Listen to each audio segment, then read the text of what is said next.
ये खबर है आज तक .com की और इसमें है कि निजी क्षेत्र में आरक्षण लागू करने वाला पहला राज्य बना बिहार। एक खबर 2017 की है। खबर को थोड़ा सा पढ़ दें, फिर बताएंगे कि किस तरह बिहार में नीतीश कुमार की सरकार आरक्षण को ख़त्म कर दी है, दलित पिछड़ों के आरक्षण को। खबर का सार यही है कि निजी क्षेत्र मतलब बिहार सरकार के किसी भी कार्यालय में किसी भी कर्मचारी की भर्ती होती है आउटसोर्सिंग के थ्रू, यानी निजी कंपनियों के द्वारा आउटसोर्स करके बिहार सरकार अपने किसी भी कार्यालय में कर्मचारियों की भर्ती करती है, तब उन्हें आरक्षण का लाभ दिया जाएगा, चाहे एससी हो, एसटी हो, ओबीसी हो या फिर अब ईडब्ल्यूएस। उस समय ईडब्ल्यूएस का मामला नहीं होगा तो नहीं होगा, लेकिन दलित पिछड़ों के आरक्षण, आदिवासियों के आरक्षण के लिए ये फैसला लिया गया था और इस फैसले के बाद नीतीश कुमार की खूब वाहवाही हुई थी और ये फैसला कैबिनेट में भी पास हो गया था, कैबिनेट में भी इस पर मुहर लग गई थी। हम खबर को थोड़ा सा पढ़ के सुना देते हैं कि निजी क्षेत्र में आरक्षण के लिए देश में जारी सियासत के बीच बिहार देश का पहला राज्य बन गया है जहां निजी कंपनियों को आरक्षण के दायरे में ला दिया गया है। यानी बिहार में अब निजी कंपनियों को आरक्षण के नियमों का पालन करना होगा। राज्य सरकार जिन कर्मचारियों को आउटसोर्स करती है उन कर्मचारियों के चयन में आरक्षण के नियम लागू होंगे और कंपनियों को इसका पालन करना होगा। मुख्यमंत्री नीतीश कुमार के इस फैसले पर कैबिनेट ने भी मुहर लगा दी है। अब कैबिनेट में जो मुहर लगी है वो नोटिफिकेशन भी हम आपको दिखा देते हैं, मेरे पास वो भी है। तारीख है 1 नवंबर 2017, पूर्वाह्न 1:30 पर हुई मंत्रिपरिषद की बैठक में कार्यवाही। मुख्यमंत्री ने बैठक की अध्यक्षता की। इसमें सीरियल नंबर 2 पर आप देखेंगे तो सामान्य प्रशासन विभाग की ओर से ये दिया गया है कि आउटसोर्सिंग के तहत प्रदान प्राप्त की जाने वाली सेवाओं में आरक्षण लागू करने के संबंध में, और उसके बाद बगल में लिखा स्वीकृत, मतलब कैबिनेट में इसकी मुहर लगे। लेकिन जितनी भी बहालियां 2017 के बाद हुई है आउटसोर्सिंग के थ्रू, चाहे मध्याह्न भोजन का हो, चाहे बेल्ट्रॉन या अन्य किसी पीडीएस में हो, शिक्षा विभाग में हो, हेल्थ विभाग में हो, जो कंप्यूटर पर बैठते हैं, या बाकी जो आउटसोर्सिंग के तहत जो बहालियाँ हुई उसमें आरक्षण लागू नहीं किया गया है। अभी बहाली चल रही है मध्याह्न भोजन की, उसके नोटिफिकेशन में कहीं भी आरक्षण या उसके रोस्टर का जिक्र नहीं किया गया है। बहाली को लेकर जो नोटिफिकेशन जारी किया गया, अखबार में जो विज्ञापन आया उसमें। तो इसी मुद्दे पे बात करेंगे। बहुजन समाज पार्टी के प्रभारी हैं लालजी मेधंकर साहब। नीतीश कुमार फैसला लेते हैं 2017 में कि हम आरक्षण देंगे आउटसोर्स के थ्रू, जो कर्मचारी को हम अपनी सेवा लेंगे जिससे, लेकिन लागू नहीं होता अभी तक। आरक्षण के मुद्दे पर आप बात कर रहे हैं, आरक्षण पर तो हम बात करेंगे ही, लेकिन आरक्षण का संबंध है एससी, एसटी, ओबीसी, यही मतलब है आरक्षण का। नीतीश कुमार जी तो एससी, एसटी, ओबीसी के विरोधी हैं, दलित विरोधी हैं, पिछड़ा विरोधी हैं। उनके खून में बीजेपी दौड़ती है। किनके खून में? नीतीश कुमार के खून में बीजेपी, आरएसएस का खून है उनके शरीर में। बीजेपी और आरएसएस दौड़ता है उनके खून में। उनकी सोच मनुवादी है, तो जब उनकी सोच मनुवादी है तो फिर वो कैसे रिजर्वेशन दे सकते हैं, कैसे आरक्षण दे सकते हैं? कैबिनेट में तो मुहर लग गई थी। ये मुहर कांग्रेस और भाजपा दोनों, हम लोग कहते हैं कि ये चोर चोर मौसेरे भाई दोनों, नागनाथ सांपनाथ ये दोनों हैं। तो नीतीश कुमार जी भारतीय जनता पार्टी के ख्याल के हैं या कांग्रेस पार्टी के ख्याल के हैं, क्योंकि अभी तो वो कौन सा गठबंधन बना रहे हैं, INDIA, तो अब वो कह रहे हैं कि मैं अब कांग्रेस के ख्याल का आदमी हूँ।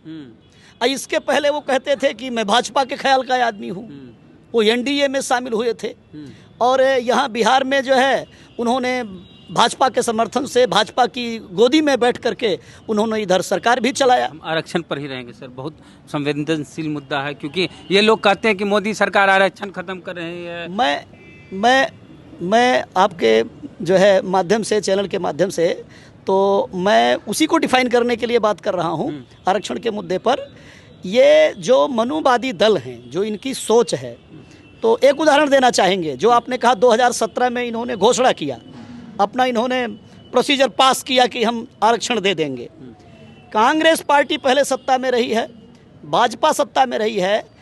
ये दोनों पार्टियां हमेशा से जो आयोग बैठाते हैं, तो ये एससी आयोग बैठाते हैं, एससी आयोग का अध्यक्ष बनाते हैं।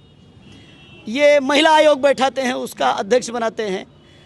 जिन लोगों का आयोग बनाया जाता है, कभी उनके लिए इन सरकारों ने काम नहीं किया है। जिनके नाम पर ये आयोग बनाते हैं उनके लिए कभी काम नहीं करते हैं। ऐसा माननीय कांशीराम जी का कहना था। जब देश आज़ाद होने के 36 साल बाद माननीय कांशीराम जी कह रहे थे कि देश आज़ाद हुए 36 साल हो गया है। हम तो आज की बात करेंगे जब हम कौन सा अमृत महोत्सव मना रहे हैं, हम उसकी बात करेंगे। 36 साल की नहीं तो 75 साल की बात हो रही है। तो 36 साल की बात कांशीराम जी ने की, कहा कि सारे डिपार्टमेंट, सारे वेलफेयर के कमीशन वो दलितों के नाम पर, पिछड़ों के नाम पर बनाए जाते हैं। उनका कभी भला नहीं होता है, भला उनका होता है जिनके नाम पर कोई आयोग नहीं बैठाया जाता है। तो उसी का ये उदाहरण है जो आप हमसे सवाल कर रहे हैं।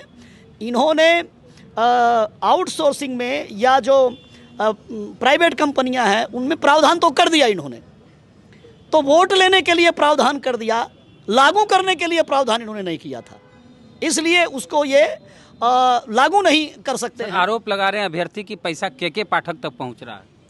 नहीं, के पाठक जी तो एक नया सिफुगा छोड़ा है इन्होंने, एक नया फॉर्मूला छोड़ा है अभी ला करके बिहार में शिक्षकों को और शिक्षा विभाग को जो है टॉर्चर करने के लिए हम कहें, या जो है एक ब्यूरोक्रेट के आड़ में गेम खेलने को इसे हम कहें, ताकि जो है अधिकारियों पर प्रेशर बनाया जाए, अभ्यर्थियों पर प्रेशर बनाया जाए और ज़्यादा घूसखोरी हो सके, उस प्रेशर में ज़्यादा पैसा ये इकट्ठा करवा सकें, इकट्ठा कर सकें।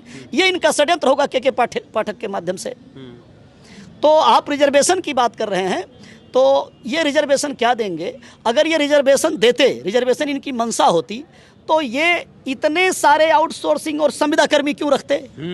ये क्यों बनाते? ऐसे मानदेय पर क्यों रखते? ये वैकेंसी नहीं निकालते। सरकार ही बहाल कर सकती थी, ये सरकार बहाल कर प्राइवेट सकती थी। कंपनी से क्यों जरूरी है? सरकार डिपार्टमेंट बना सकती थी। और सरकार ने पहले भी क्या शिक्षा मित्र बनाया, क्या विकास मित्र बनाया, क्या टोला सेवक बनाया, क्या मरकज तालीम बनाया, कौन सा न्याय मित्र बनाया इन्होंने। आशा है, निराशा है, स्वास्थ्य कर्मी है, स्वास्थ्य सलाहकार है, इतने सारे इन्होंने छोटे मानदेय वाले डिपार्टमेंट बनाए जो सरकारी नौकरी है ही नहीं, तो उनको 10,000, 8,000, 6,000 देते हैं। ये मतलब एक जो मजदूर है, जो फैक्ट्री में मजदूरी करता है, उससे भी गिरी हुई हालात हमारे इन भाइयों की है, बिहार के लोगों की। 534 बहाली हो रही है सर, 534 लोग, 16,000 तनख्वाह मध्याह्न भोजन में जो साधन से भी बनेंगे उसके, और उसमें दलित पिछड़े आएंगे ही नहीं। देखिए, हमने अभी वो देखा है इनका जो वैकेंसी निकाली है, तो उसमें तो इन्होंने वैकेंसी निकाली है लेकिन कहीं पर कैटेगरी डिफाइन नहीं किया है।